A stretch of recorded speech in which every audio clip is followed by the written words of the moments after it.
Las Vegas Raiders quarterback Derek Carr is stepping away from the team.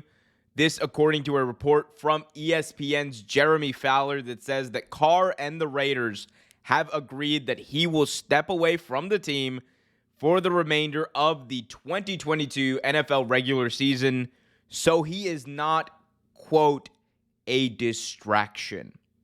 Now, this news of Carr stepping away from the team comes just about 24 hours after we found out that he will be benched for the final 2 games of the regular season.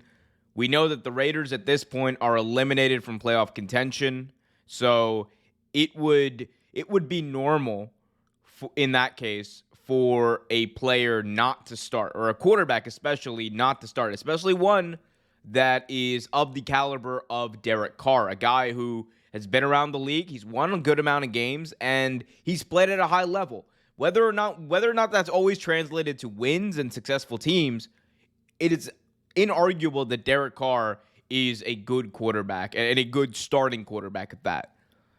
You know, I think there have been a lot of things that have gone wrong. The John Gruden era obviously did not yield the results that people wanted. He was not, in fact, the great head coach or the offensive whisperer that people thought he was. And before that, they had some up and down years with Jack Del Rio.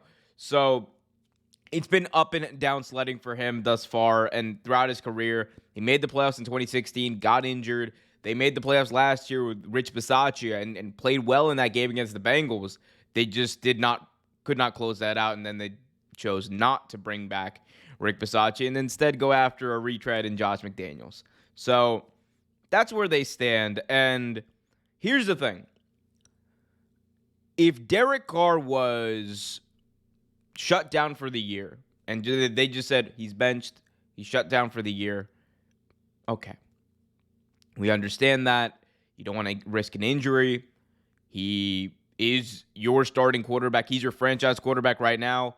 He could be used as trade value at some point. But the fact that Derek Carr is stepping away from the team so that he is not a distraction is very puzzling to me. Because it seems like one of those things where it's the Streisand effect, right? Where when you talk about something that otherwise really would have gone unnoticed, people start to notice it. And in this case, I don't think that Derek Carr's benching would have been that big of a distraction for many people. People are going to talk about it for like 2 hours, which they did, and then they let it go. The fact that he is now not going to be around the team, again, he was the lone active Raiders player who did not practice Wednesday. He's not near the team facility. Devontae Adams, his college teammate, talked about how no one's excited about this, but it is what it is, basically, is what he said. And this seems like one of those things where I don't like to use hyperbole, but I think it's very likely that we have seen the last of Derek Carr in a Las Vegas Raiders uniform. And whether or not he ends up staying depends on 2 things. I think it depends on the patience of Mark Davis in bringing in a guy like Josh McDaniels and wanting to see his vision out. And 2, whatever the hell Josh McDaniels' vision is for the future. Regardless, there will be a trade market for a guy of the caliber of Derek Carr. There are a lot of quarterback-needy teams. And Derek Carr is a guy who, again, hasn't always translated to wins in the NFL, and I think a lot of that is due to teams. Like, not all wins can be attributed to a quarterback, just like how not all losses can be attributed to a quarterback. But Derek Carr is a guy who's made Pro Bowls before. He's a guy who for his career has, he has 217 touchdowns and 99 interceptions. So he plays the position of quarterback pretty good. It's just one of those things of, I think, finding the right fit. and he will find the right fit, and teams will make him fit because he is still a good quarterback. Like, people want to talk about how, all these quarterbacks are falling off a hill. Russell Wilson falling off a hill. Tom Brady falling off a hill. Derek Carr isn't really falling off a hill. Derek Carr's playing just about what Derek Carr plays, just the same level that Derek Carr's basically always played, which is that of a good to very good quarterback. And that's fine. You can win with that. I hate the notion that every single team needs to have an elite quarterback, a quote elite quarterback to win, when that is fundamentally not the case.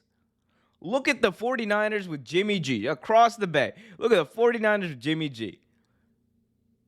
Very well, we're on their way to at least another NFC title game. His third with the team. It could have been his third. He's been to two. Been to a Super Bowl.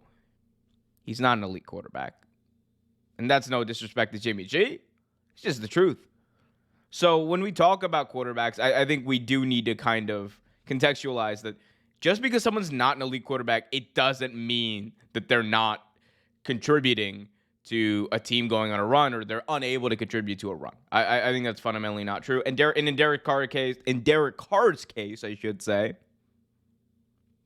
I think he is still more than capable of doing that. I just don't believe it's going to be in Las Vegas. I think Josh McDaniels is going to want to bring in and probably draft a young guy that he can mold into what he wants his quarterback to be. The funny thing about that is a very similar thing happened going into Josh McDaniels' second year in Denver when he was the head coach over there. And it didn't turn out too well for Josh McDaniels. The guy ended up being all right, even though he got replaced by Peyton Manning. The guy, of course, I'm talking about is Tim Tebow. But you rest assured that the guy who Josh McDaniels is going to bring in probably throws the ball a little better than Tim Tebow. All love to Tim Tebow. I am a huge Tim Tebow fan, but it's just the truth. But going back to Derek Carr, also, I just want to comment, if you watch some of the clips of Devontae Adams and some of the other Raiders players when they were asked about this, the vibe seems very off. And I know it's one of those things, like, you know, you can't really judge things just based off of how people speak, but it just seems like there's something in that locker room right now that is there's just a negative feeling. And it kind of is very noticeable in the way that people speak. And especially Devontae Adams, you go watch his comments about Derek Carr and how he feels about the situation. You could tell he was just he's doesn't agree with the decision, and he didn't like it. So it's, again, my opinion. Y'all let me know what you guys think. Let me know your opinions in the comment section below. Don't forget to smash that like button, subscribe, and hit that notification bell so you get notified whenever a new video is released.